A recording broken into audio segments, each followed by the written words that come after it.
وأنا اخترتك فاستمع لما يوحى. إنني أنا الله لا إله إلا أنا فاعبدني وأقم الصلاة لذكري.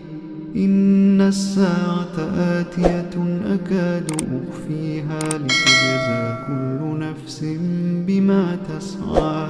فلا يصدنك عنها من لا يؤمن بها واتبع هواه فتردى. وما تلك بيمينك يا موسى؟ قال هي عصاي أتوكأ عليها وأهش بها